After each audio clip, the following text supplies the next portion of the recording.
Good morning. My name is Vinay Jamba, and here is today with one student.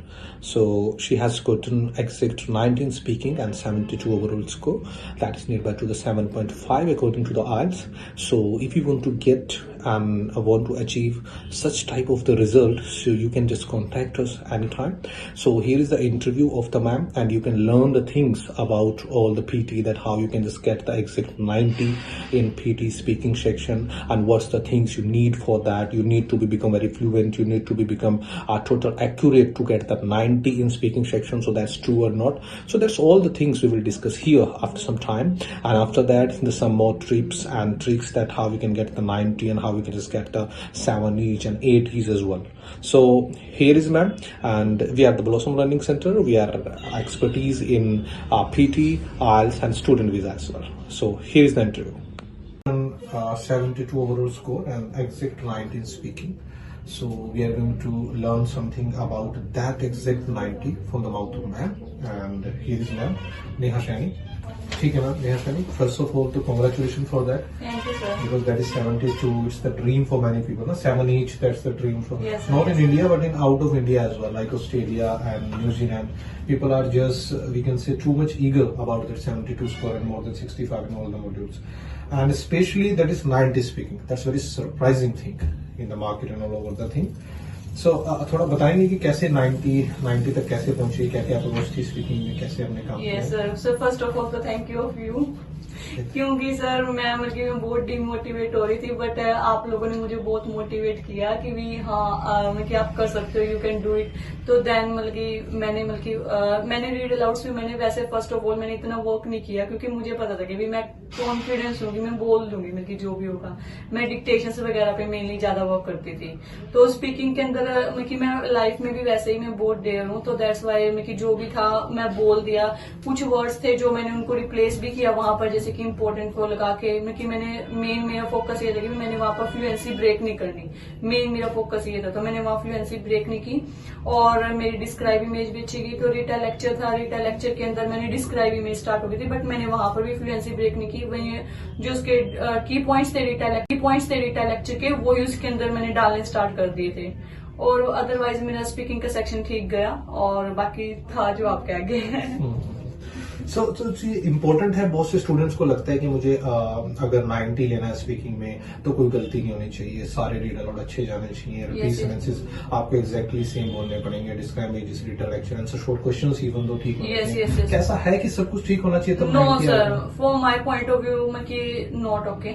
क्योंकि मेरे Rita lecture था, मैंने आपको पहले भी बताया कि मेरे रीटा लेक्चर मेरा उसके अंदर गड़बड़ हो गई थी. मैंने डिस्क्राइब इमेज की लाइन स्टार्ट कर दी थी, तो फिर मैंने उसको कॉप अप कर लिया उसके साथ ही. कुछ की उसी के कीवर्ड्स मैंने रीटा लेक्चर के स्टार्ट कर दिए. डिस्क्राइब इमेज रीटा लेक्चर में डिस्क्राइब इमेज की जैसे मैंने पहले लाइन बोली थी.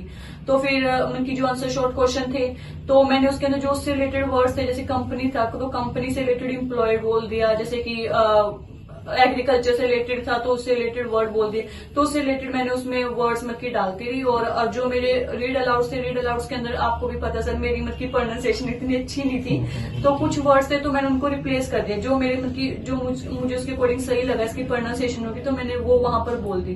बस मेरा ये था कि मैंने वहां फ्लुएंसी ब्रेक नहीं करनी थी, तो मैंने किसी भी चीज में फ्लुएंसी ब्रेक नहीं की. और जो रिपीट सेंटेंस थे, रिपीट सेंटेंस की मैंने उसकी प्रैक्टिस की हुई थी, तो इसलिए मैंने जो भी थे जितनी भी मैं रिपीट सेंटेंस में करती थी, तो मुझे वो इजी लगे जितने भी आए. तो उसके अंदर दो थे जो मुझे टफ लगे, जो लेंथी थे. उसके अंदर मैंने 50% उठा के वो कंटेंट उठा के, तो मैंने it is important for me लगा दिया था. 2 थे जो मुझे टफ लगे थे, जो लेंथी थे, जैसे बोलते हैं कि 3 या 4 लेंथी आते हैं, तो उसमें 2 लेंथी थे जो अननोन से थे, तो उसमें it is important for me लगा के मैंने आगे नेक्स्ट कर दिए थे.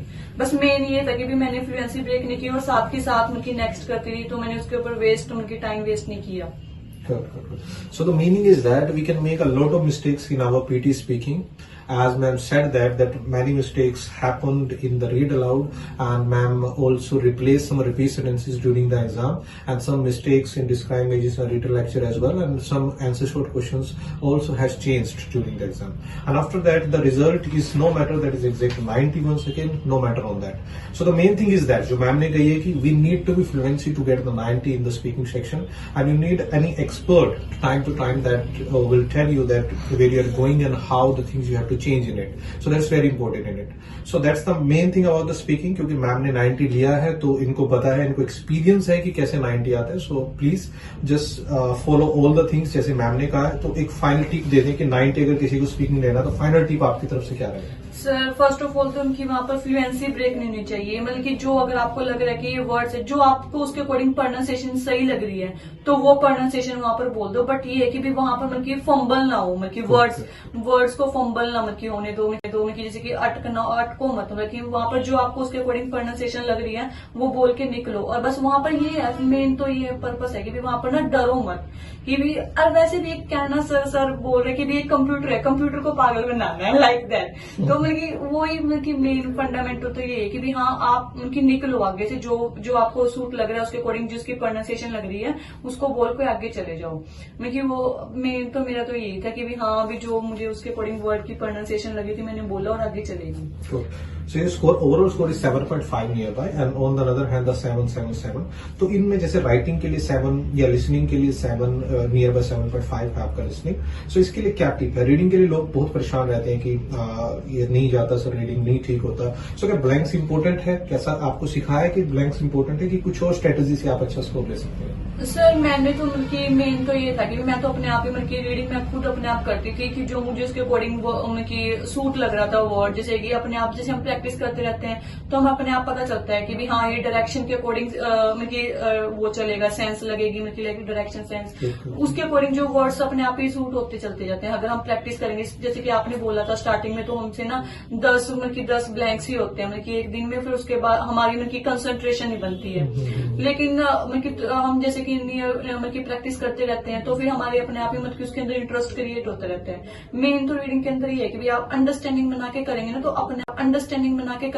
अपने आप उसके अंदर वर्ड सूट हो जाते रहते हैं. Very good, जो main thing है.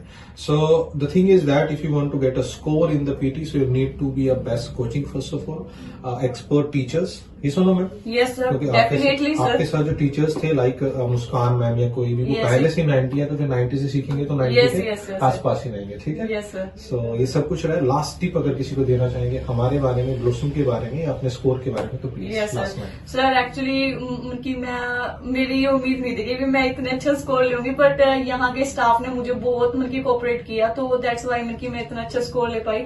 ऋषभ सर ने और आपने, मुस्कान मैम ने मतलब बहुत मतलब साथ दिया. मतलब जो हमें जहां पर हमें उनकी गाइडेंस की जरूरत थी तो उन्होंने हमें गाइड किया.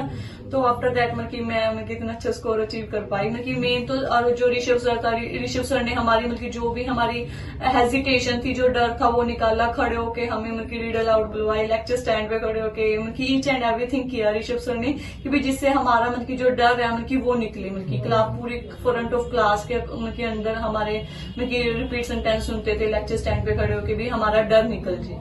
ठीक है. तो एट द लास्ट हमने एक स्लोगन है हमारा कि पीटी मतलब ब्लॉसम और ब्लॉसम मतलब पीटी, तो कह सकते हैं ऐसा? Yes sir, blossom means PT. Thank you ma'am. So have a nice day. Bye. Thank you.